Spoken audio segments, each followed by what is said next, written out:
Hello बच्चों, welcome to toppers तक। Class 10th biology की क्लास में आप सभी का स्वागत है। आज से हम क्लास 10th की बायोलॉजी को चैप्टर वाइज शुरुआत करते हैं। तो पहला चैप्टर हमारा है जैव प्रक्रम। तो चलिए हम जैव प्रक्रम के बारे में देख लेते हैं। तो आइए बच्चों, देखिए पहला चैप्टर है जैव प्रक्रम। तो जैव प्रक्रम कितने शब्दों से मिलकर बना है? तो जैव प्रक्रम 2 शब्दों से मिलकर बना है। जैव प्रक्रम 2 शब्दों से मिलकर बना है। पहला है जैव और दूसरा है प्रक्रम। तो जैव प्रक्रम कितने शब्दों से मिलकर बना है? जैव प्रक्रम 2 शब्दों से मिलकर बना है। पहला है जैव, दूसरा है प्रक्रम। जैव का मतलब क्या होता है? जैव का मतलब होता है जीव या सजीव, और प्रक्रम का मतलब होता है क्रियाएं। तो हम कह सकते हैं सजीवों में या जीवों में जो भी क्रियाएं चलती हैं उसे ही क्या कहते हैं? जैव प्रक्रम कहते हैं। किसे कहते हैं? सजीवों में या जीवों में जो भी क्रियाएं होती हैं उसे ही क्या कहते हैं? जैव प्रक्रम कहते हैं। अगर जैव प्रक्रम की परिभाषा देखें तो आइए जैव प्रक्रम की परिभाषा देख लेते हैं। जैव प्रक्रम किसे कहते हैं? वे सभी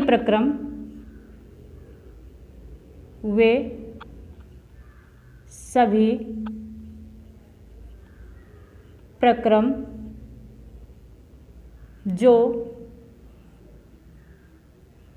सम्मिलित रूप से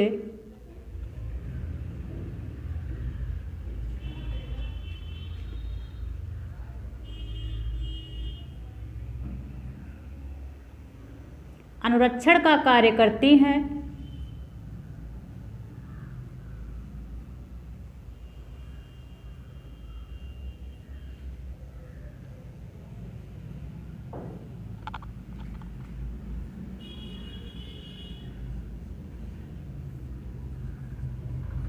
उन्हें जैव प्रक्रम कहते हैं। उन्हें जैव प्रक्रम कहते हैं। तो जैव प्रक्रम की परिभाषा क्या हुई? वे सभी प्रक्रम जो सम्मिलित रूप से अनुरक्षण का कार्य करते हैं उन्हें जैव प्रक्रम कहते हैं। यहाँ एक शब्द आया है अनुरक्षण। तो अनुरक्षण का मतलब क्या होता है? तो अनुरक्षण का मतलब होता है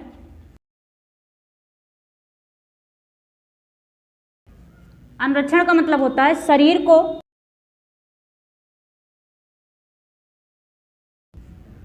रक्षा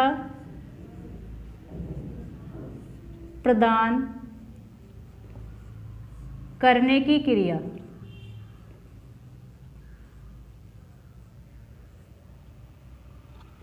तो सजीवों में या जीवों में शरीर को जो भी रक्षा प्रदान करती है, जो भी क्रियाएं होती हैं उसे ही क्या कहते हैं? अनुरक्षण कहते हैं। और कौन कौन सी क्रियाएं होती हैं आइए इसको देख लेते हैं। तो कौन कौन सी क्रियाएं होती हैं? क्रियाएं के बारे में जानकारी ले लेते हैं। कौन कौन सी क्रियाएं होती हैं? जैसे इसमें हो गया पोषण, श्वसन, वहन और उत्सर्जन। तो इन सब के बारे में आप लोगों को पढ़ना है। पोषण के बारे में, श्वसन के बारे में, वहन के बारे में और उत्सर्जन के बारे में। इन सब को हम पढ़ाएंगे, एक एक करके पढ़ाया जाएगा। सबसे पहले आइए पोषण के बारे में देख लेते हैं। उसके पहले अगर आप लोग नोट डाउन करना चाहते हैं तो नोट डाउन कर लीजिए, स्क्रीनशॉट ले लीजिए। आइए बच्चों पोषण के बारे में जानकारी लेते हैं। पोषण किसे कहते हैं? तो सबसे पहले पोषण किसे कहते हैं? भोजन को अंतर्ग्रहण करने की प्रक्रिया, जो हम लोग भोजन खाते हैं, ठीक, जो प्रक्रियाएं होती हैं भोजन को अंदर ग्रहण करते हैं उसी को ही क्या कहते हैं? पोषण कहते हैं। तो आइए हम इसकी परिभाषा देख लेते हैं, पोषण की परिभाषा। तो पोषण की परिभाषा क्या होती है? सजीवों के द्वारा भोजन को ग्रहण करना,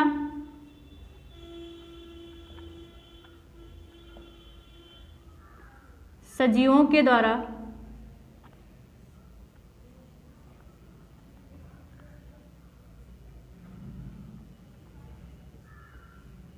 भोजन को ग्रहण करना, भोजन का अवशोषण करना,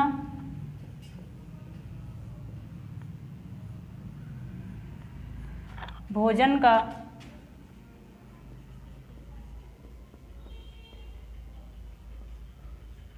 व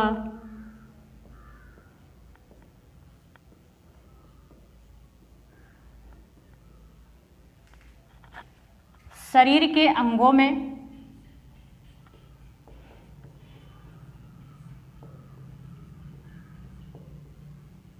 हुई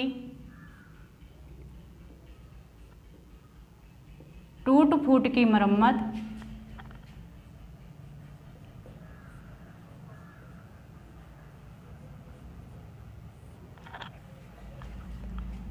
का कार्य व अनुरक्षण का कार्य करना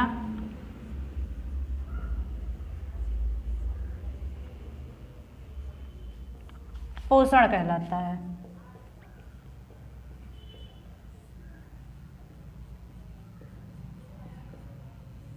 पोषण कहलाता है। तो पोषण की परिभाषा क्या हो गई? पोषण की परिभाषा हो गई सजीवों के द्वारा भोजन को ग्रहण करना। निर्जीव भोजन को ग्रहण नहीं करते हैं, सजीवी भोजन को ग्रहण करते हैं। तो सजीवों के द्वारा भोजन को क्या किया जाता है? ग्रहण किया जाता है और उस भोजन का क्या किया जाता है? अवशोषण कर लिया जाता है। और शरीर के अंगों में टूट फूट की मरम्मत का कार्य व अनुरक्षण का कार्य, टूट फूट की मरम्मत का कार्य भी पोषण करता है, अनुरक्षण का कार्य भी पोषण करता है। तो ये जो प्रक्रिया होती है इसी को क्या कहते हैं? पोषण कहते हैं। तो ये हो गई पोषण की परिभाषा। अब आइए देख लेते हैं पोषण के कितने प्रकार होते हैं। तो आइए बच्चों अब देख लेते हैं पोषण के प्रकार के। तो पोषण कितने प्रकार के होते हैं? तो पोषण निम्नलिखित 2 प्रकार के होते हैं। कितने प्रकार के होते हैं? तो पोषण निम्नलिखित 2 प्रकार के होते हैं। 2 प्रकार के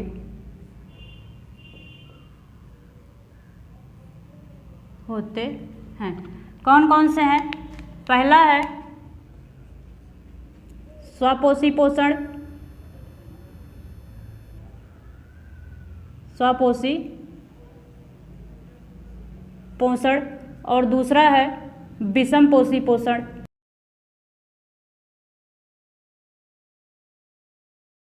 या इसी को कहते हैं परपोषी पोषण।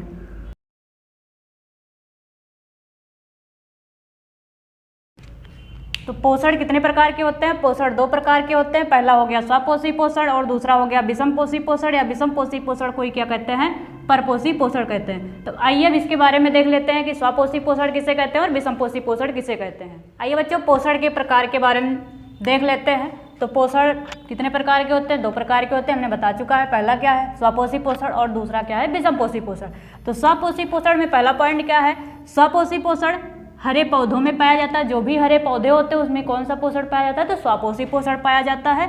जो भोजन के निर्माण के लिए, ठीक, जो भोजन के निर्माण के लिए अकार्बनिक पदार्थों का उपयोग करते हैं। ये अकार्बनिक पदार्थ कौन कौन से होते हैं? देख लेते हैं। अकार्बनिक पदार्थ, अकार्बनिक पदार्थ हो गया कार्बन डाइऑक्साइड, जल हो गया, इसके बाद ऑक्सीजन हो गया। ये सब क्या है? ये सब अकार्बनिक पदार्थ हैं। तो इन सब से मिलकर स्वपोषी क्या करते हैं? अपना भोजन प्राप्त करते हैं। ठीक, तो ये स्वपोषी का पहला पॉइंट हो गया। विषमपोषी में देख लेते हैं। विषमपोषी क्या होता है?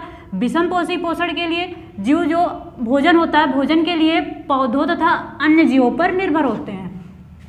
इनमें जो होता है अपना भोजन, स्वपोषी पोषण अपना भोजन स्वयं बना लेते हैं। लेकिन ये क्या होते हैं? विषमपोषी पोषण, ये भोजन के लिए पौधों तथा अन्य जीवों पर निर्भर होते हैं। ऐसा तो है नहीं हम लोग किचन में जाएंगे तुरंत खाना बन के मिल जाएगा, या धूप में रहेंगे तो खाना मिल जाएगा। हम लोग को करना पड़ेगा या बनाना पड़ेगा। तो सब विषमपोषी पोषण क्या होता है? ये दूसरों पर निर्भर होते हैं। लेकिन स्वपोषी पोषण क्या होता है? ये अपने आप पर निर्भर होते हैं, मतलब स्वयं पर निर्भर होते हैं। पहला पॉइंट क्लियर हो गया। चलिए दूसरा पॉइंट देख लेते हैं। दूसरा पॉइंट क्या है? स्वपोषी पोषण में इसमें क्लोरोफिल की आवश्यकता होती है। तो क्लोरोफिल क्या होता है? जो पत्तियों में हरित लवक पाया जाता है, हरित लवक के ग्रेना में, हरित लवक के ग्रेना भाग में क्या उपस्थित होता है? क्लोरोफिल उपस्थित होता है। कहाँ होता है? तो हरित लवक के ग्रेना में क्लोरोफिल उपस्थित होता है। तो स्वपोषी पोषण में किसकी आवश्यकता होती है? क्लोरोफिल की आवश्यकता होती है। लेकिन विषमपोषी पोषण में क्लोरोफिल की कोई आवश्यकता नहीं होती है। अगला पॉइंट है स्वपोषी पोषण में तीसरा पॉइंट है स्वपोषी अपना भोजन दिन के समय में बनाते हैं। स्वपोषी क्या होता है, अपना समय जब दिन होता है तभी बनाते हैं। लेकिन अगर हम बात करें विषमपोषी पोषण की, तो विषमपोषी पोषण अपना भोजन कभी भी बना सकते हैं, चाहे जब मन हो, जब भी भूख लगे जाके बना के खा लो। तो ये कौन सा होता है, विषमपोषी पोषण होता है। लेकिन स्वपोषी पोषण क्या होता है, अपना भोजन दिन के समय में ही बनाते हैं, लेकिन विषमपोषी पोषण अपना भोजन कभी भी बना सकते हैं। अगला पॉइंट देखते हैं, पॉइंट नंबर 4 है स्वपोषी पोषण में, तो सभी हरे पौधे, सभी जितने भी हरे पौधे होते हैं तथा कुछ जीवाणुओं में इस प्रकार का पोषण पाया जाता है। कौन सा पोषण, स्वपोषी पोषण। और उस जीवाणु, वो कौन सा जीवाणु है, तो साइनोबैक्टीरिया। कौन सा जीवाणु है, साइनोबैक्टीरिया। तो स्वपोषी पोषण में क्या होता है, स्वपोषी पोषण हरे पौधों में पाया जाता है तथा कुछ जीवाणुओं में पाया जाता है। जीवाणु कौन सा है, तो साइनोबैक्टीरिया है। यही बात कर लेते हैं विषमपोषी पोषण की। तो विषमपोषी पोषण क्या होता है, जो सभी जीवों में, जो भी जीव होते हैं, चाहे मनुष्य हो, चाहे जानवर हो, चाहे पक्षी हो, जो भी जीव होते हैं तथा कवकों में इस प्रकार का पोषण पाया जाता है। कौन सा, विषमपोषी पोषण। आप लोगों को पोषण के प्रकार स्वपोषी और विषमपोषी अच्छे से समझ में आया होगा। समझ में आया तो आप लोग इसे नोट डाउन कर लीजिए या स्क्रीनशॉट ले लीजिए। तो बच्चों, मैं आप लोगों को स्वपोषी और विषमपोषी में अंतर के बारे में आप लोगों को बता दिया है। अब हम चर्चा करेंगे विषमपोषी के प्रकार के बारे में। लेकिन अगर उससे पहले अगर पूछा जाए स्वपोषी में, तो स्वपोषी में प्रकार नहीं होता है, लेकिन उसकी क्रिया होती है। तो वो स्वपोषी की क्रिया किसमें होती है, तो प्रकाश संश्लेषण में होती है। तो उसको प्रकाश संश्लेषण को पूरी डिटेल से पढ़ेंगे अगले वीडियो में। लेकिन उससे पहले हम इसी वीडियो में देख लेते हैं विषमपोषी के प्रकार। ठीक, तो आइए हम देख लेते हैं विषमपोषी के प्रकार। तो विषमपोषी को जो है 3 भागों में बांटा गया है। ठीक, तो विषमपोषी को 3 भागों में बांटा गया है। पहला क्या है, मृतोपजीवी पोषण। दूसरा क्या है, परजीवी पोषण। और तीसरा क्या है, प्राणी संभोजी पोषण। तो एक एक करके देखते हैं। सबसे पहले देख लेते हैं मृतोपजीवी पोषण।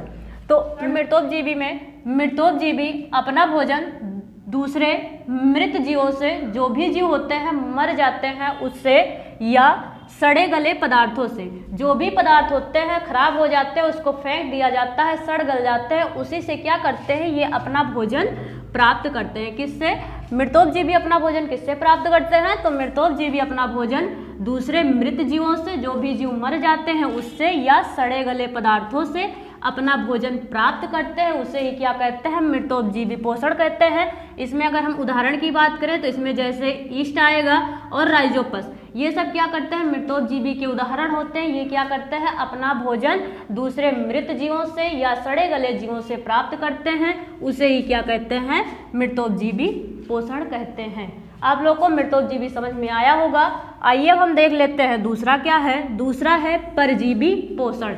तो परजीवी में क्या होता है कि परजीवी अपना भोजन दूसरे जीवित जीवों से प्राप्त करते हैं, दूसरे जीवित जीवों से प्राप्त करते हैं, लेकिन उन्हें मारते नहीं है। जैसे इसमें अगर हम बात करें, जोंक की बात करें, जोंक भी जीवित जीवों से ही अपना भोजन प्राप्त करता है, लेकिन उन्हें मारता नहीं है। जूं की बात करें, जूं भी सर में रहता है, ठीक है, लेकिन वो भी क्या करता है, मारता नहीं, लेकिन अपना भोजन प्राप्त कर लेता है। किससे प्राप्त करता है, जीवित जीवों से ही प्राप्त करता है।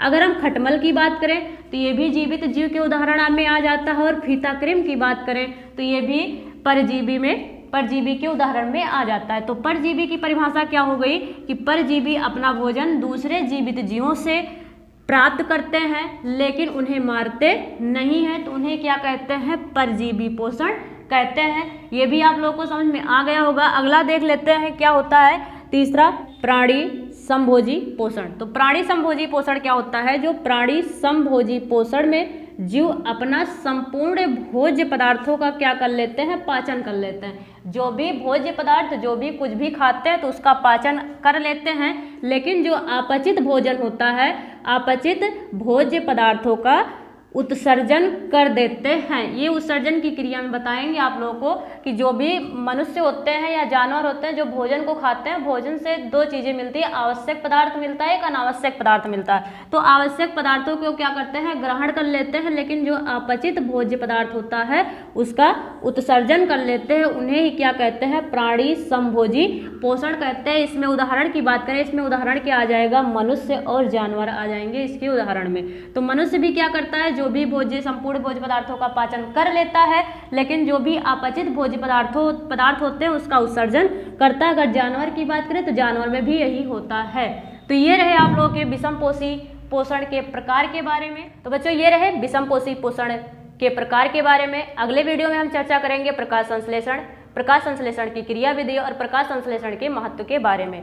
अगर आप हमारे चैनल पर नए हैं तो चैनल को सब्सक्राइब कर लीजिए, लाइक कर दीजिए और अपने दोस्तों के साथ शेयर कर दीजिए। अगर वीडियो आप लोगों को समझ में आई हो तो कमेंट बॉक्स में कमेंट करके जरूर बताएं कि आप लोगों को वीडियो कैसे लगी। धन्यवाद।